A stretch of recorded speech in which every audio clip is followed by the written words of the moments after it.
오늘 성경 말씀은 열왕기상 12장 1절에서 11절입니다. 열왕기상 12장에는 솔로몬의 아들 르호보암의 왕과 북쪽 백성들의 총회 사이에 벌어지는 협상 이야기가 나옵니다. 사울 왕 이후 다윗 왕조는 하나님의 큰 은혜를 받았습니다. 그래서 솔로몬 때는 이스라엘 역사상 최고의 영향력을 얻었습니다. 솔로몬은 바다에서 바다까지 이르는 거대한 제국을 건설하였습니다. 다윗은 하나님으로부터 다윗 언약을 받았습니다. 하나님을 전심으로 섬긴 다윗에게 하나님은 은혜의 약속을 주셨습니다. 그 언약의 핵심은 내 집과 내 나라가 내 앞에서 영원히 보존되고 내 왕위가 영원히 경고하리라 라는 것이었습니다. 그런데 솔로몬이 죽자 르호보암이 죽게 하였는데 남쪽 유다 지파와 예루살렘에는 그를 당연히 왕으로 세운 상태였지만 북쪽의 지파들은 생각이 달랐습니다. 그들 스스로 왕의 머리에 안수하여 왕을 세우고자 한 것이었습니다. 이스라엘은 12지파 연합체적 성격을 띠고 있었기 때문에 그런 요구를 할 수 있었을 것입니다. 비록 왕 앞에 무릎을 꿇고 엎드린다고 해도 왕은 우리 손으로 뽑아야 한다는 것이 그들의 생각이었던 것입니다. 또한 그동안 소외되었던 북쪽 지파의 권리를 회복하고자 함도 있었습니다. 그래서 북쪽 지파 백성들이 왕이 된 르호보암에게 세겜으로 오라고 하였던 것이었습니다. 세겜은 사사시대의 아비멜렉이 스스로 왕이 되었던 곳이었습니다. 이런 점에서 다소 불길한 징조였다고 할 수 있습니다. 다윗과 솔로몬을 통해 왕정이 정착되었지만 여전히 이전 시대의 정서를 갖고 있는 사람들이었기 때문에 르호보암은 북쪽으로 가면서 분위기 파악을 잘하여 그들의 요구에 응해야 했습니다. 북쪽 백성들이 르호보암에게 요구하는 것은 정당한 것이었습니다. 왕의 아버지가 우리의 멍에를 무겁게 하였으니 왕은 이제 왕의 아버지가 우리에게 시킨 고역과 매운 무거운 멍에를 가볍게 하소서. 그리하면 우리가 왕을 섬기겠나이다. 북쪽 지파의 종에는 솔로몬 왕이 시행한 부역의 무거움에 대해 시정해 줄 것을 르호보암에게 정중하게 요구하였습니다. 이때 르호보암에게는 두 부류의 참모가 있었습니다. 원로 그룹과 젊은 그룹이었습니다. 솔로몬과 함께 했던 나이든 원로 그룹은 왕에게 지혜로운 조언을 해주었습니다. 왕이 만일 오늘 이 백성을 섬기는 자가 되어 그들을 섬기고 좋은 말로 대답하여 이루시면 그들이 영원히 왕의 종이 되리이다. 평행 본문인 역대하에서는 왕이 만일 이 백성을 후대하여 기쁘게 하고 선한 말을 하시면 그들이 영원히 왕의 종이 되리이다 라고 말하고 있습니다. 이 말은 백성들의 충성은 왕이 먼저 저들을 섬길 때 생긴다는 것이었습니다. 그러나 젊은 그룹들은 정반대의 조언을 하였습니다. 이 백성들이 왕께 아뢰기를 왕이 부친이 우리의 멍에를 무겁게 하였으니 왕은 우리를 위하여 가볍게 하라 하였은즉 왕은 대답하기를 내 새끼손가락이 내 아버지의 허리보다 굵으니 내 아버지께서 너희에게 무거운 멍에를 매게 하였으니 이제 나는 너희의 멍에를 더욱 무겁게 할지라. 내 아버지는 채찍으로 너희를 징계하였으나 나는 정갈 채찍으로 너희를 징계하리라. 그들은 백성을 위협하라고 권고하였습니다. 사실 이 말은 신진 세력들이 품고 있던 열등감의 표현이었다고 볼 수 있습니다. 르호보암의 아버지 솔로몬은 위대한 능력을 보여주었습니다. 이스라엘을 대제국으로 만들었습니다. 그렇기 때문에 그 위대한 아버지 밑에서 자라난 르호보암은 자신이 부족하다는 것을 느낄 수밖에 없었을 것입니다. 혹은 르호보암이 이미 예루살렘에서 유다 왕이 되었는데 북쪽 지파들이 왕인 자신에게 세겜으로 오라고 하는 것이 마음에 좋을 리가 없었을 것입니다. 과거 다윗이 헤브론에 있을 때는 오히려 북쪽 지파들이 찾아와서 그를 왕으로 옹립했는데 자기는 반대가 되었습니다. 그러니 르호보암은 마음이 많이 상했을 것입니다. 가만두었다가는 자신의 권위가 서지 않을 것이라고 생각했을 수도 있습니다. 이런 이유로 그처럼 강한 말로 조언을 했을 수도 있었을 것입니다. 르호보암은 백성들에게 끌려가지 않으려면 처음부터 강압 정책을 쓰자는 강경파의 조언을 따랐습니다. 르호보암은 백성을 섬김의 대상으로 보지 않고 통치의 대상으로 본 것입니다. 3일 후에 백성들이 르호보암에게 왔습니다. 르호보암의 강경책으로 인해 열지파 사람들은 분노했습니다. 그런데 사실 북쪽 열지파 사람들은 솔로몬 말기에 많은 부역을 해야 했지만 국가는 강력했고 국방도 잘 유지되었기 때문에 반역할 생각은 전혀 없었습니다. 북쪽 열지파 사람들이 반역할 마음이 있었다면 이런 요구도 하지 않았을 것입니다. 적당히 백성들의 마음을 다독이며 끌어안고 섬기는 자세를 취했더라면 그들은 기쁨으로 르호보암을 왕으로 받아들였을 것입니다. 하지만 어리석은 르호보암의 답변으로 그들은 등을 돌렸습니다. 결국 이 일을 계기로 해서 이스라엘은 남과 북으로 갈라지게 되었습니다. 어리석은 말 한마디가 국가를 나누고 국력을 약화시킨 것이었습니다. 이것은 르호보암이 섬김을 버리고 통치를 택했기 때문입니다. 역사상 많은 왕들이 있었습니다. 이렇게 크게는 한 나라를, 작게는 한 공동체를 이끄는 사람들을 우리는 통틀어 리더자라고 말합니다. 이 리더자의 행태를 보면 크게 두 가지로 나누어 볼 수 있는데 자기중심적 리더와 섬기는 리더입니다. 전자의 예로는 아비멜렉, 사울, 르호보암을 들 수 있고 후자의 예로는 모세, 세례 요한, 예수님을 들 수 있습니다. 전자는 사람의 인정을 바라는 반면에 후자는 하나님의 인정을 바라면서 사람을 세워줍니다. 전자는 자신의 지위를 지키는데 대부분의 시간을 투자하지만 후자는 자신의 지위를 섬김을 위한 것으로 생각합니다. 전자는 자신이 하기 싫은 일을 타인에게 강요하지만 후자는 자신이 행하지 않을 일을 다른 사람에게 요구하지 않습니다. 우리는 내가 자기중심적인 사람인지 섬기는 사람인지는 다음과 같은 것으로 진단해 볼 수 있는데 자신의 이익, 자기 만족, 자기 과시, 자기 방어, 자신의 성취만을 추구하고 있다면 자기중심적인 사람입니다. 반면에 하나님 나라, 겸손, 희생, 헌신, 순종, 성실, 용납, 사랑을 추구하고 있다면 섬기는 사람이라고 할 수 있습니다. 그런데 우리가 섬기는 자가 되기 위해서는 먼저 하나님의 종이 되어야 합니다. 하나님께 순종하고 모든 영광을 하나님께 돌려야 합니다. 종은 아무리 자신이 목적을 달성하고 성취했다 해도 자신을 드러내지 않습니다. 오직 주님만 높입니다. 그런데 이 섬기는 리더라는 말은 상충하는 개념처럼 보이기도 합니다. 왜냐하면 섬김과 리더는 어울리지 않기 때문입니다. 즉 섬김은 낮은 사람이 윗사람을 대하는 태도이고 리더는 높은 사람이 낮은 사람을 대하는 태도라고 생각하기 때문입니다. 인간의 본성은 이것을 용납하지 못합니다.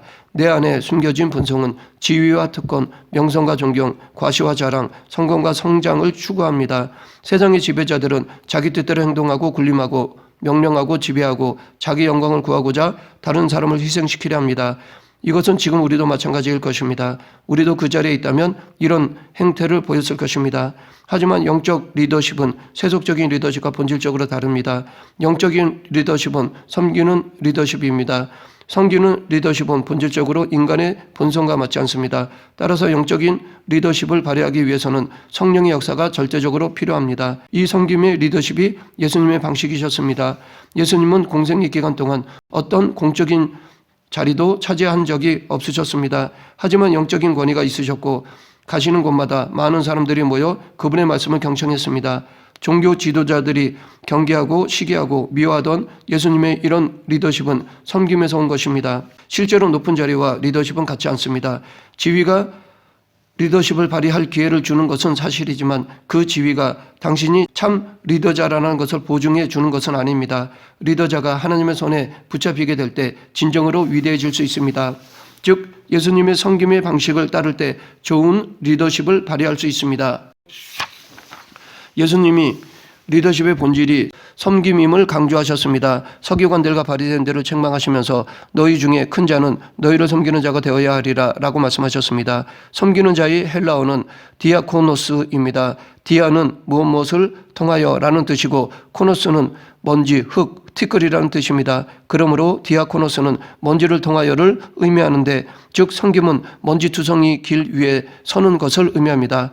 예수님은 인자가 온 것은 섬김을 받으려 함이 아니라 도리어 섬기려 하고 자기 목숨을 많은 사람의 대속물로 주려 함이니라 라고 말씀하셨습니다. 세상의 왕들은 사람들을 자신을 위해 고난을 주고 죽이지만 만왕의 왕이요 만주의 주 되신 예수님은 유일하게 백성들을 위해 고난을 받고 죽으러 오신 왕이십니다. 기독교에는 이러한 역설의 진리가 존재합니다. 하나님의 나라에서는 첫째가 꼴찌되고 꼴찌가 첫째 됩니다. 먼저가 나중되고 나중이 먼저 됩니다. 으뜸이 종이 되고 종이 으뜸이 됩니다. 리더십에도 이런 원리가 적용됩니다. 예수님은 믿는 자들에게 섬김을 강조하셨습니다. 자신을 낮추고 종이 되어 섬기라고 하셨습니다. 왜냐하면 역설적으로 섬기는 자야말로 제일 위대하고 큰 자이기 때문입니다. 그래서 예수님은 큰 자가 되려는 자는 섬기는 자가 되어야 한다고 말씀하셨습니다. 자기를 높이는 자는 낮아지고 자기를 낮추는 자는 높아집니다. 섬기는 예수님의 모습을 뽑으라면 아마도 성만찬 자리에서 제자들의 발을 씻기신 것일 것입니다. 오직 요한만이 이 기사를 기록하고 있는데 발을 씻기는 것은 당시 문화에서 종들이 하는 일이었습니다. 그것도 아주 낮은 직급의 종이 하던 일이었습니다. 그런데 성만찬 자리에서 예수님이 일어나셔서 대야에 물을 채우시고 수건을 허리에 두르시고 제자들의 발을 씻기셨습니다. 그동안 랍비로 알았고 또한 주님으로 고백했던 예수님이 그렇게 하신 것이었습니다. 대야는 모든 것을 용납합니다. 대야 안에 물이 담겨 있는데 이는 바다 같은 것입니다. 바다가 바다인 것은 모든 물을 받아들이기 때문입니다. 대야는 그래서 포용력과 수용력을 상징합니다. 그 안에 담긴 물은 모든 더러운 것을 씻기는 정화력이 있습니다. 또한 수건은 더러운 것을 닦아줍니다. 눈물과 상처를 없애줍니다. 따라서 예수님이 잡으신 대야, 물, 수건은 모든 것을 수용하는 거대한 포용력이라 할 수 있습니다. 예수님은 이 행위를 통해 자신의 사랑을 증명하셨습니다. 씻기기 위해서는 물을 대야에 떠오는 수고를 해야 합니다. 그리고 제자들 앞에 무릎을 꿇어야 하는데 이는 겸손을 보여줍니다. 발을 만지며 발냄새를 맡아야 하고 손으로 발에 묻은 더러운 것을 씻겨야 합니다. 마지막으로 수건으로 닦아 물기를 제거해야 합니다. 이 모든 일은 사랑이 풍성한 자애로운 어머니의 모습과 같습니다. 예수님이 짊어지실 십자가와 제자들의 발을 씻기시는 일은 상관성이 있습니다. 둘 다 하나님의 사랑을 표현하기 때문입니다. 십자가는 인간의 죄를 씻기는 것입니다. 예수님은 인간을 섬기기 위해 죽기까지 낮아지신 겸손을 보여주셨습니다. 빌립보에서 바울은 예수님의 성육신과 십자가의 철저하게 죽으심을 케노시스와 타페이노스로 보여주었습니다. 성육신은 곧 예수님이 당신을 비우고 낮추신 사건입니다. 또한 하나님이 인간 앞에서 스스로 무릎을 꿇으며 사랑을 표현한 사건이 바로 제자들의 발을 씻기신 사건이었습니다. 수건과 대야가 표현하는 바로 그 의미들이 십자가 사건 속에도 녹아 있습니다. 이때 베드로가 보인 반응은 세속적인 사람들이 생각하는 리더십이었습니다. 그는 예수님께서 자신의 발을 씻지 못하게 막았습니다. 베드로는 아랫사람이 윗사람을 섬겨야 한다고 믿었기 때문입니다. 섬기는 사람은 낮은 사람이라는 고정관념을 품고 있었습니다. 그때까지 베드로는 예수님의 사명과 사역에 대해 참된 영적 리더십에 대해 깨닫지 못했습니다. 그는 발을 씻기는 의미를 전혀 모르고 있었습니다. 그래서 예수님은 내가 너를 씻어주지 아니하면 내가 나와 상관이 없느니라 라고 말씀하셨습니다. 이 씻음은 육신적 씻음뿐 아니라 영적인 씻음을 포함하고 있습니다. 즉 이 행위는 예수님의 일회성 이벤트가 아니라 앞으로 제자들의 삶의 양태가 되어야 하는 것이었습니다. 그리고 지금 예수님의 제자로 살아가는 모든 성도들의 삶의 양태여야 하는 것입니다. 그래서 예수님은 내가 너희에게 행한 것 같이 너희도 행하게 하려 하여 본을 보였노라 라고 말씀하셨던 것입니다. 우리가 본받아야 할 것은 예수님처럼 낮아져 섬기는 것, 특히 다른 사람들의 더러운 부분을 만져주고 사랑으로 씻어주는 것입니다. 섬김에 있어서 중요한 것은 겸손한 마음입니다. 그래서 사도 바울은 아무 일에든지 다툼이나 허영으로 하지 말고 오직 겸손한 마음으로 각각 자기보다 남을 낮게 여기고 각각 자기 일을 돌볼 뿐더러 또한 각각 다른 사람들의 일을 돌보아 나의 기쁨을 충만하게 하라. 너희 안에 이 마음을 품으라. 곧 그리스도 예수의 마음이니 라고 하였습니다. 그러면 예수님은 어느 정도로 겸손하셨을까요? 빌립보서 2장 6절에 보면 그는 근본 하나님의 본체시나 하나님과 동등됨을 취할 것으로 여기지 아니하시고 라고 하였습니다. 그리스도는 하나님의 본체이십니다. 하나님의 본체라는 말은 그리스도께서 하나님의 본질적인 속성과 성품을 지니신 분이라는 의미입니다. 한마디로 그리스도 자신이 곧 하나님이시라는 것입니다. 그런데 이러한 하나님 되신 그리스도께서는 하나님과 동등됨을 취할 것으로 여기지 아니하시고 스스로 낮아지셨습니다. 즉 창조주요 전능하신 하나님이신 그리스도께서 하나님으로서의 자존심과 영광을 유보하시고 피조물인 인간의 모습으로 낮아지시고 하나님의 피조물이요 죄인된 우리 인간을 섬기는 삶을 사셨고 또 마지막으로 우리를 위해 당신의 모든 것을 내어주셨던 것입니다. 그러므로 그리스도의 낮아지심은 겸손의 극치라고 할 수 있습니다. 이러한 그리스도의 낮아지심은 오늘 우리에게 겸손이란 어떤 것인가를 분명하게 가르쳐주고 있습니다. 즉 무조건 자기를 낮추는 것이 아닙니다. 아무리 자신이 힘과 권세가 있어도 그것을 자랑치 않고 도리어 하나님과 이웃을 위하여 선용하는 것이 바로 성경적 겸손인 것입니다. 그러므로 우리는 우리가 처한 겸손의 자세가 무엇인지 바로 알고 그대로 실천해야 할 것입니다. 높아지려는 교만은 나를 분열시킵니다. 제자들 사이도 교회 공동체도 분열시킵니다. 그러나 섬김은 우리를 하나로 만듭니다. 교회를 일치시킵니다. 교회의 문제점 중에 하나가 디오드렙의 신드롬입니다. 즉 교회에서 으뜸이 되고자 하는 마음을 가진 사람들이 중직자가 되려는 것입니다. 그런 교회는 평안이 없습니다. 디오드렙의 형 인물은 교회의 직분을 직위로 혼돈하여 권세를 부리려 합니다. 이들은 참된 기독교 지도자가 아닙니다. 상석의식도 겸손과는 대척점에 있습니다. 우리는 어떤 자리에서든 상석을 찾는 것이 아니라 말석에 가서 앉아야 합니다. 특히 영적 리더자는 자신을 낮추고 하나님이 높여주실 때까지 기다릴 줄 아는 사람입니다. 이 세상 사람들도 섬김이 영향력을 발휘한다는 것을 알고 있습니다. 권위에는 강성 권위와 연성 권위가 있습니다. 어느 시대나 지도자에게는 권위가 있어야 합니다. 지금 우리에게 필요한 권위는 부드러운 권위입니다. 지위에 의한 강압적인 것보다는 마음을 움직이는 자발적인 것이어야 합니다. 권력이라는 힘도 질적으로 변화되어 다스리는 힘에서 섬기는 힘으로 바뀌어야 합니다. 섬김에는 사람의 마음을 움직이는 힘이 있습니다. 말씀을 정리하겠습니다. 솔로몬이 죽고 그의 아들 르호보암이 즉위하자 유다 지파에 비해 상대적으로 더 많은 억압을 받았던 북쪽의 10지파 백성들은 르호보암을 이스라엘의 왕으로 인정하기에 앞서 그에게 솔로몬 시대의 강제 노용 및 세금의 명예를 완화시켜 줄 것을 요구하였습니다. 이때 르호보암은 섬김이 아니라 통치, 군림으로 나라를 다스리려 하다가 오히려 나라가 나누어지고 말았습니다.